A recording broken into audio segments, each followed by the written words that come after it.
On va continuer de parler des résultats des municipales du 30 juin avec les grands enseignements qu'on tire donc de ces résultats. Joseph Gada, vous avez la parole. Alors, donc, je parlais de l'incohérence sur cette opposition depuis 29 ans. Parce que vous savez, moi j'ai dit ce peuple même a été trop léger avec cette opposition. Sinon, c'est quand même un débat sans précédent. Oui.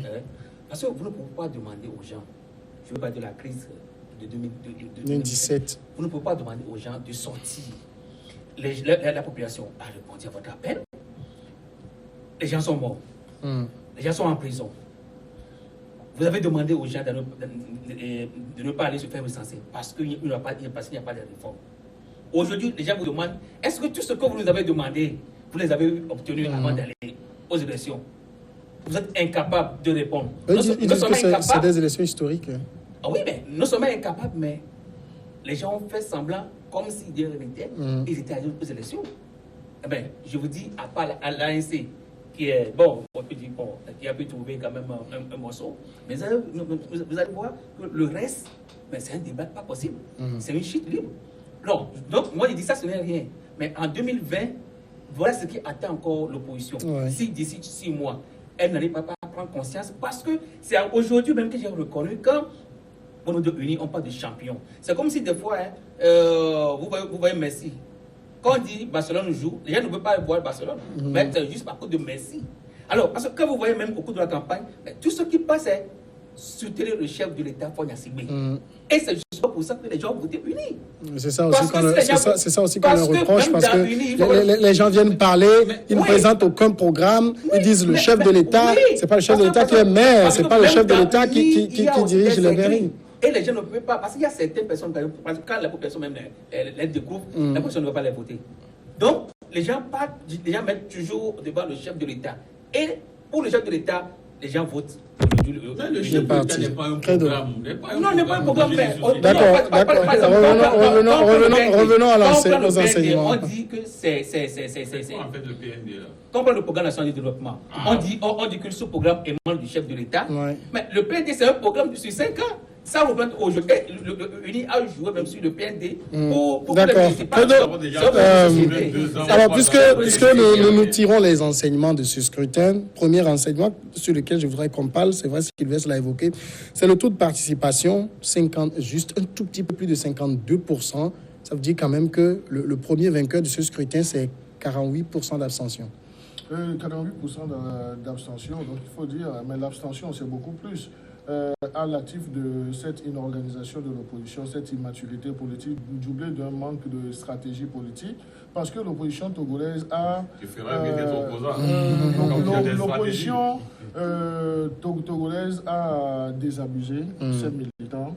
Et ce qui fait qu'aujourd'hui, Sylvestre l'a dit, les gens se posent des questions, mais avec tout ce que vous nous avez promis, avec tout ce que vous avez fait, et vous ravalez la salive que vous avez crachée. Donc, est-ce qu'on peut encore avoir confiance en vous? En me référant aussi au développement de mon confrère Joseph Gada, moi, j'irai loin en parlant, et c'est ce que j'ai écrit dans ma parution de cette semaine, en analysant ces élections locales, j'ai dit... avec ce que nous avons eu au lendemain du vote, avec les premières estimations, on peut parler de descente aux enfers des professionnels de l'opposition. Les professionnels de l'opposition, il y a aujourd'hui, les professionnels de l'opposition, nous le savons, ce sont les gens qui pensent qu'ils ont la carte d'identité ou bien le certificat de nationalité de cette opposition, qui pensent qu'à part eux, même au sein de leur formation politique, on ne peut plus avoir d'autres têtes qui émergent. Donc c'est les éternels. Brigitte Adjamagbo, qui a de la peine même à soulever sa tête de l'eau dans le groupe. Nous avons, comme professionnel de l'opposition, un certain Jean-Pierre Fabre. Donc nous avons Maître Agboïbo. Il a gagné dans... Non, je parle en termes de professionnels de l'opposition. Donc nous ferons dans une autre marche d'escalier, disons, les estimations et autres là. Donc nous avons un certain Maître Yaovi Agboïbo, qui est un professionnel de l'opposition, en parlant de descente aux enfers de ces professionnels de l'opposition. Donc c'est dire qu'il y a aujourd'hui cette nécessité de renouveler la classe politique, surtout celle de l'opposition, parce que ceux qui sont au devant de la lutte ont montré leurs limites. N'eût été l'avantage de la mobilisation du 19 août 2017 de M. Tipi Atchadam, peut-être qu'on ne parlerait plus de ces hommes politiques et autres là. Et il faut aussi encourager l'audace des jeunes qui sont au sein de ces états-majors, de ces partis qui végètent dans le professionnalisme de l'opposition. Donc aujourd'hui, avec les résultats que nous avons, donc c'est dire que même ce n'est plus uniquement le peuple qui a vomi cette opposition, mais des militants même de cette opposition non convaincus ou bien remontés contre leurs leaders ont fait un vote sanction. Et le vote sanction, c'est non seulement le plébiscite du Parti Unir, mais c'est également le taux d'abstention, comme Sylvestre l'a dit. Parce que le taux d'abstention, les militants de Unir aujourd'hui, les élections locales sont, disons, un tremplin pour les présidentielles de 2020. Donc là, les Unir et ses militants ont intérêt à se jauger et c'est ce qu'ils ont fait. Maintenant, la désunion et les coups bas, les pots de banane que les professionnels de l'opposition se posent aujourd'hui ne vont qu'à l'avantage de cette opposition. Heureusement que nous, de ce parti au pouvoir, heureusement qu'aujourd'hui, ayons le courage de le dire, nous n'avons pas d'opposants au Togo, nous n'avons que des gens qui se cherchent socialement parlant, qui veulent se donner un nom. Et ils s'abusent du programme. Sylvestre, c'est vrai que quand on regarde et même quand on suit les résultats donnés par la CENI aujourd'hui, puisqu'elle les a donnés commune par commune, l'abstention c'est plus dans le sud. Parce qu'on a vu le Nord, quelque part, on disait 94%, et puis 90%. Aussi, il est vrai, il y a ce clivage nord-sud qui demeure, quel que soit tout ce qu'on peut dire pour habiller cela. Et vous verrez que le sud vote plus l'opposition. Or, l'abstention aujourd'hui, est beaucoup plus prononcée au sud. C'est pourquoi je dis qu'aujourd'hui, il faudrait quand même que l'opposition se pose une question. Parce que nous sommes donc à quelques semaines donc, de la présidentielle de 2020. Or, les gens ont déjà tablé que 2020 sera donc l'année de l'alternance politique. Mais pour l'instant, les résultats sur le terrain ne vont pas quand même à la faveur de l'opposition. C'est pourquoi je veux dire qu'à un moment donné, il faudrait quand même que les gens s'interrogent. Il faudrait quand même une sorte de rétrospection pour se demander qu'est-ce que nous avons fait. Voyez-vous, j'ai l'impression que les gens ont souvent bradé cette volonté populaire là, du peuple. On l'a vu en 2012, le 12 juin 2012, comment est-ce que le peuple est sorti à des comptes. Mais finalement, cette énergie-là a été galvaudée donc, par l'opposition. Aujourd'hui, on a vu ce qui s'est passé donc en 2017, mais l'opposition n'a pas su capitaliser sur cela pour inverser la tendance. Donc, il y a quand même ce signe-là qui est très inquiétant. C'est pourquoi, à un moment donné, vous avez vu qu'il y a l'un de leurs, c'est-à-dire le président de santé du peuple, Dr Kossan, qui proposait en fait qu'il faudrait quand même qu'il y ait une personnalité neutre en politique pour les élections donc, de 2020. Mais je crois que ça ne va pas passer parce qu'il y a certains qui se considèrent comme le lombric de l'opposition et qui croient que sans eux, rien ne peut marcher. Donc je crois qu'aujourd'hui, il faudrait que chacun se dise que si c'est le prix à payer, il faudrait que cela passe par quelqu'un pour qu'on puisse avoir l'alternance. Il faut faire ce sacrifice-là. Donc, il y a des gens qui peuvent jouer ce rôle-là. Donc, il faudrait que les gens y passent. Parce que je me dis que, entre-temps, je crois qu'aujourd'hui, il ne faudrait pas se payer de mots pour le dire. Il y a 10 ans, je crois que Jean-Pierre Fabre incarnait dans le visage de l'opposition. Mais aujourd'hui, lorsque vous voyez tout ce qui se passe aujourd'hui, j'ai l'impression qu'il divise beaucoup plus aujourd'hui qu'il ne rassemble. Donc, et en faisant ce calcul-là, je crois que, logiquement, c'est ma manière de le faire, qui devait peut-être en 2020 peut-être se mettre à l'écart, s'il faut positionner quelqu'un pour avoir l'alternance, et après on revient, comme le disent les Ivoiriens, faire notre palabre et avoir donc le position. Donc il y a tellement d'éléments aujourd'hui que les gens doivent quand même analyser. Joseph Gala, c'est vrai de l'analyse que nous faisons ici de 48% d'abstention. Est-ce que vous pensez que l'opposition aujourd'hui est capable de faire cette analyse froide et se dire ces 48%, c'est essentiellement nos militants, c'est un message qu'ils nous ont envoyé, nous devons les écouter pour changer d'attitude? Non, mais évidemment, je pense que seul l'imbécile ne change pas. Mais celui qui veut évoluer doit commencer par réfléchir. Je pense que l'opposition, moi je veux même plus parler d'une unicité de l'opposition parce que aujourd'hui, ce qui est consommé, c'est que la division est consommée. Aujourd'hui, l'ANC, quand vous voyez, l'ANC a dit, d'accord, moi, allons tous. C'est la première élection, la CEN va en solo. Hein, Oui, faut pas mais depuis que le parti existe, oui. mais je dis, l'ANC a dit attention, mais allons-y, puisque chacun dit, nous avons le peuple derrière, donc allons-y, nous allons nous jauger pour voir quelle est la force de notre parti politique. Et aujourd'hui, l'ANC est venu après uni. Oui. Donc je ne suis pas sûr. Mais très loin derrière. Oui, mais même si c'est très loin, même avec ce score, je suis sûr. Oui, mais je le dis comme ça parce que quand vous avez quelqu'un qui vous dit donnez-nous 1 million, on va renverser ce pouvoir. Et qu'à une élection, on se retrouve à 105 conseillers sans problème. Donc vous allez voir qu'aujourd'hui, l'ANC se confond pour dire attention, moi en 2020, je peux aller même solo. Parce que si seulement que je remobilise encore, tu peux, mais comment, la base, même militant, et je peux encore avoir quelque chose. Parce que l'ANC aujourd'hui, il faut dire, avec tout ce qui s'est passé au niveau de la coalition, ne croit même plus à cette unicité. Oui. Alors aujourd'hui, ce qu'il faut encore dire, c'est que quand vous voyez la capitale, comme l'a dit, depuis l'élection de 2010, 2007, 2010, 2013, vous avez constaté que le pouvoir commence déjà à pénétrer tout petit peu dans la capitale. Oui. Même pas qu'un peu. Hein. Oui, bon, beaucoup même quand même à pénétrer. Quand vous voyez des députés viennent maintenant même de la capitale. Oui. Alors, c'est dans la capitale que beaucoup de choses se passent. La communication, les médias, tout ça, et les gens comprennent mieux même la situation politique. Alors, vous n'allez pas me dire que quand on parle de mobilisation, c'est à Lomé, les gens sont mobilisés. Alors, comment se fait-il qu'à Lomé, d'ailleurs, les gens ne sont même pas partis voter. Vous avez constaté qu'à Lomé, dans plusieurs bureaux de vote, on vous dit inscrit, le nom inscrit, 400 et à peine 100 personnes ont voté. Mais pourquoi? Au même moment, quand vous allez au nord du pays, on te dit, il y a 400 inscrits, 350 votants. Donc, je peux dire simplement que le peuple qui est à Lomé est apte à sanctionner l'opposition pour dire attention. Je vous dis tout simplement, allez réfléchir par rapport à votre stratégie. D'accord. Et cette stratégie, c'est quoi? C'est aller à l'université. Comme je l'ai dit, moi, je vous avoue, et Samuel, que là où je suis, quand on pose la question au chef de l'État la fois dernière, est-ce que vous allez vous présenter aux élections de 2020?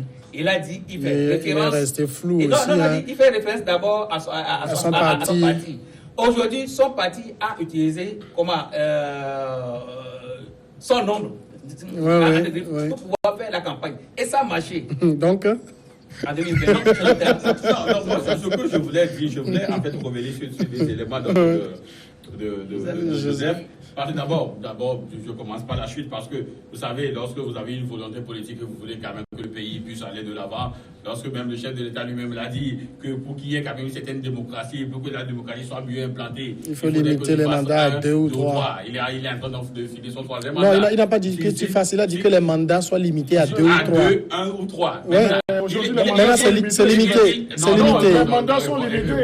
Les mandats sont limités, oui ou non, aujourd'hui. Vous savez, le pouvoir sous le déjà. Non, mais moi je crois qu'il ne faut pas s'éterniser dans un procès du passé politique de notre pays. Mais qu'est-ce que nous avons aujourd'hui en face? Que de laisser l'État. Non, je crois que le chef de l'État lui-même sait qu'il est limité aujourd'hui. Non, mais le chef de l'État est limité par quoi? C'est par rapport donc à l'ANC, Joseph vient de l'évoquer. C'est vrai, lorsque vous prenez l'échiquier aujourd'hui, et au vu même des résultats que nous avons au niveau des municipales, vous verrez que l'ANC vient nécessairement en 12e position. Oui. Et tout le monde le reconnaît, l'ANC est la principale force de position aujourd'hui, au vu des résultats bien sûr.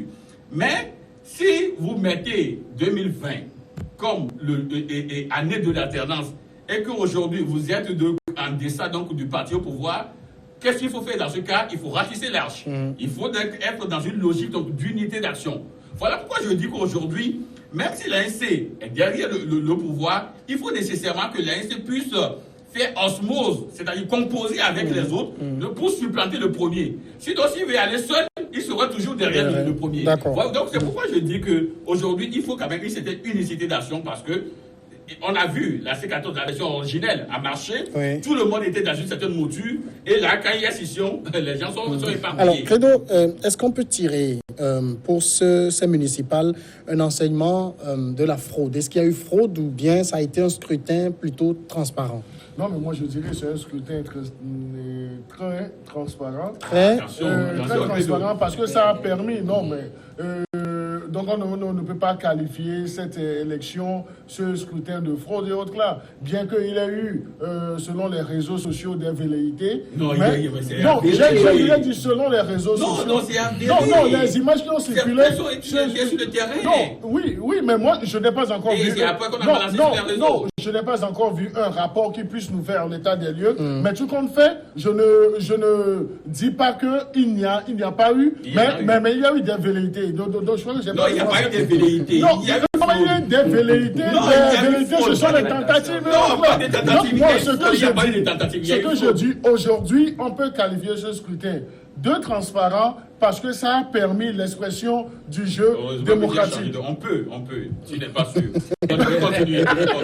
Non, mais moi je crois que Sylvestre serait un très bon comédien parce qu'il fait souffler le chaud et puis le froid. Donc c'est dire que avec cet exercice des élections locales, c'est vrai ça a donné, disons, un certain schéma politique. Mais aujourd'hui, on ne peut pas parler de l'ANC en tant que un deuxième assez fort, mais c'est un deuxième qui est vraiment faible. Donc pour moi, comparativement aux résultats de UNIR, donc l'ANC est deuxième, mais certes, le degré de son positionnement n'est pas si élevé. Et je crois que Sylvestre a eu le courage de le dire sur ce plateau.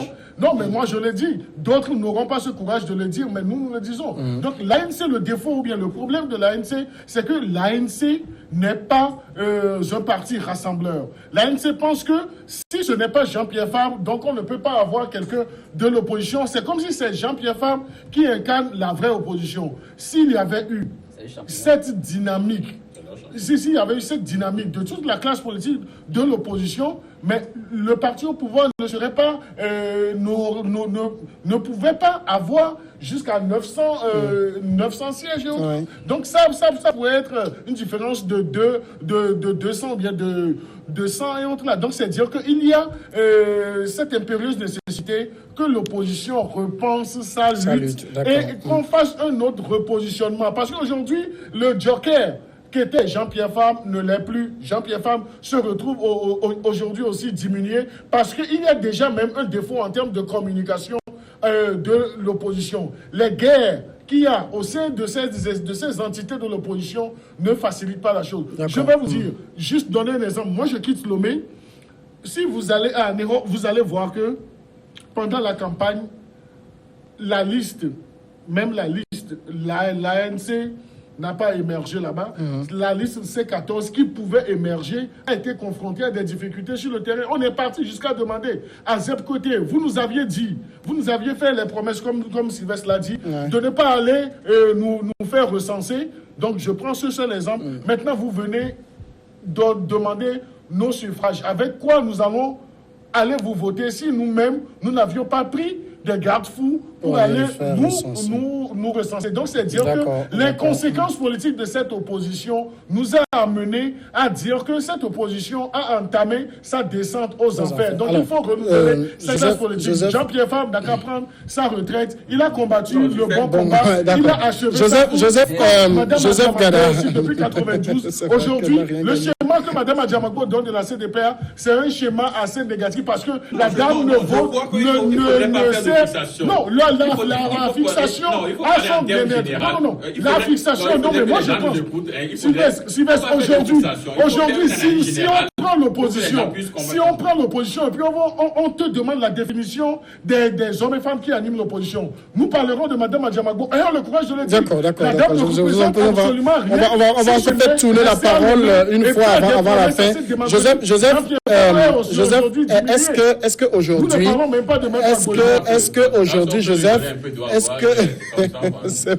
est-ce qu'aujourd'hui on ne fausse pas les calculs si on essaye d'aligner les partis, c'est-à-dire on dit UNI premier, ANC deuxième, C14 troisième, UFC quatrième, c'est ça, NET cinquième, etc. Est-ce qu'on ne fausse pas les calculs parce que n'oubliez pas que des partis ont été représentés dans plus de communes que d'autres.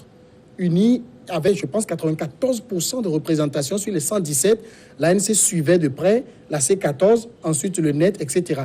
Donc, quand vous prenez un parti, je ne sais pas moi, qui n'a présenté que 45 listes, et que vous classez les résultats, il va de soi que Mais on peut pas, on fonce sur le calcul là. En fait, non, le résultat est classé par rapport au nombre de sièges, au nombre de communes, pas de sièges. Parce que Oui, mais ce que je dis, c'est-à-dire. En fait, on n'analyse pas que c'est vrai que parce que l'ANC vient à deuxième position, que c'est la force ou bien la position de l'opposition. Non, parce que n'oubliez pas en termes de représentation. N'oubliez pas que le 20 décembre, nous avons organisé les élections législatives et en termes du parti de l'opposition, c'est l'UFC. Oui. Mais l'UFC était. Bon, je pense que. Je ne veux pas qu'on fasse le classement. Je ne veux pas qu'on fasse le classement. Oui, mais parce qu'aujourd'hui, quand l'UFC est à 4e position, mais l'UFC aussi, comme l'a dit, n'était pas représenté sur tout le territoire. Donc, c'est pourquoi je dis ce calcul peut quand même pousser. Mais alors maintenant, dans un autre sens, quand vous prenez la coalition comme groupe de 6 qui est en 3e position, il va de soi que ceux qui sont allés individuellement, comme UFC, NET, MPDD, pourraient dépasser ces partis pris individuellement. Oui. Ça a joué parce que plus vous êtes ensemble, vous êtes plus fort.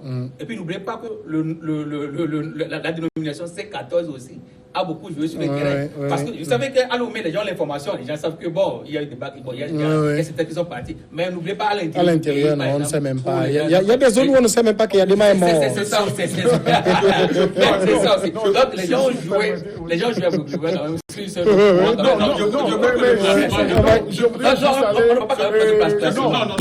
Ce classement a un point positif dans la mesure où aujourd'hui les gens doivent comprendre qu'il faut nécessairement qu'ils se mettent ensemble. Voyez-vous? Parce que si aujourd'hui... Bon, mais si vous prenez toute l'opposition, je parle que ce soit des radicaux, des modérés, des centristes ensemble, ça ne va pas unir dans les résultats actuels. Non, ça c'est... Oui, bon, pour l'instant, parce que j'avais entre-temps dit que UNI a su quand même faire le maillage du territoire avec les moyens de l'État. Ça, c'est également... Non, c'est un point déniable. C'est un point déniable. Parce que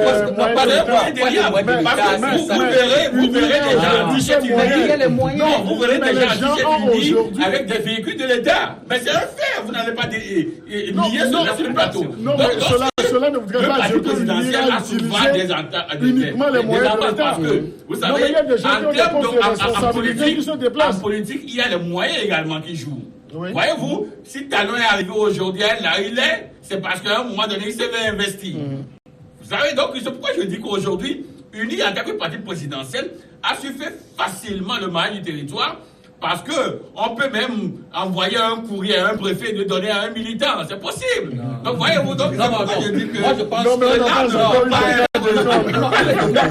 avez parlé de la réorganisation du parti. Je pense que quand vous dites ça, là, je ne suis plus d'accord. Parce qu'aujourd'hui, avec cette organisation, il y a beaucoup de démembrements.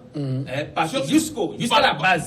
Parlons de la réorganisation. Lorsque vous avez un vice-président qui est donc du ZIO, par exemple, qui est encore ministre au gouvernement, eh bien, celui-là qui va avec un véhicule ministériel pour aller donner un militant, c'est donc pas que l'Union utilise les moyens de l'État. Ça, c'est un fait. Donc, il ne faudrait pas nier ça.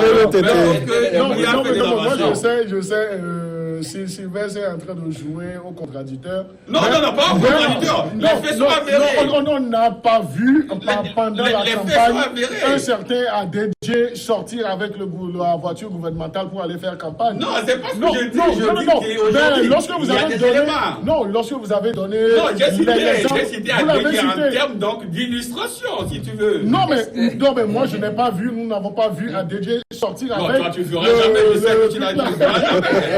Il y a un point très intéressant que je voudrais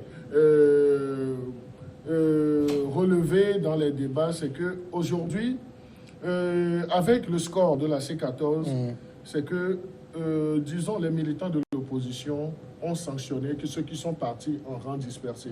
6 partis qui ont maintenu la dynamique de la dénomination creuse de C14 ont pu faire un score qui placerait cette coalition en 3e position. Donc, c'est dire que si toute l'opposition était unie, peut-être que l'opposition ferait plus mal. Donc là, il y a, disons, un signal que les militants de l'opposition qui ont joué dans l'abstention ont lancé à travers ce scrutin à toute la classe politique de l'opposition pour dire que nous avons souhaité l'unicité d'action au niveau de l'opposition. Vous avez connu un début, mais après, avec les scissions, voilà aujourd'hui les résultats. Si vous étiez encore ensemble, peut-être que vous auriez progressé. Donc voilà l'autre lecture que je voudrais faire. Mais il faut dire que l'opposition togolaise n'a qu'à s'en prendre à elle-même.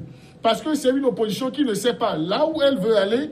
Et il y a toujours des dichotomies en termes de langage, en termes même de stratégie de communication. On ne le sent pas. Il y a des dinosaures de l'opposition qui pensent que ce qu'ils pensent, donc c'est ça que toute la classe politique, donc on ne doit pas laisser libre cours à la réflexion pour qu'on change des stratégies. Voilà, aujourd'hui, Joseph ne paie pas à l'avantage de l'opposition.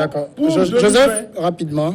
Non, je pense que nous avons 7 mois pour aller aux élections présidentielles. Et c'est là où l'opposition doit faire extrêmement attention.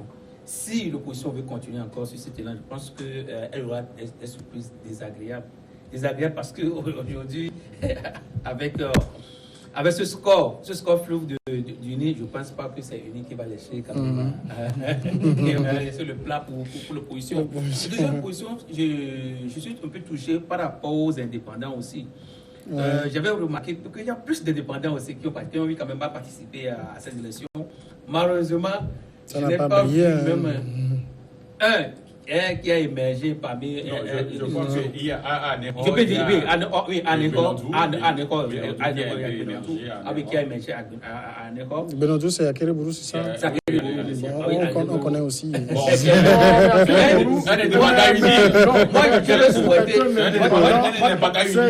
D'accord. Il a conduit une liste indépendante. D'accord. Moi, je souhaite que les indépendants viennent jouer au moins les fêtes. D'accord. Alors, maintenant, une dernière question à tout le monde. Une seconde. Une note pour UNI sur 10, pour la CENI sur 10. Pour l'organisation de ce scrutin. Non, ça, je crois que c'est une question pour un champion parce que la CENI a tellement cafoué au début, mais ils se sont quand même repris vers la fin. Oui. Ça donne quoi sur 10? Je ne sais pas, si je ne veux pas être assez sévère, je donne 6. 6 sur 10, crédit d'OTT. Moi, je donne à cette CENI 4 sur 10 parce que la CENI n'a pas compris la nécessité de la communication parce qu'il y a toujours un mépris qui est développé à l'endroit des médias nationaux. Joseph Gala. Non, je pense que cette CENI s'est efforcée après 32 ans pour pouvoir organiser des élections. Déjà aujourd'hui, quand vous voyez la proclamation, vous avez que les gens sont essoufflés. Sur 10 sur 10, c'est... En tout cas, on est arrivé quand même à la fin. Merci Joseph, merci Sylvestre, merci Credo, merci à tous. Demain, c'est le monde en scène.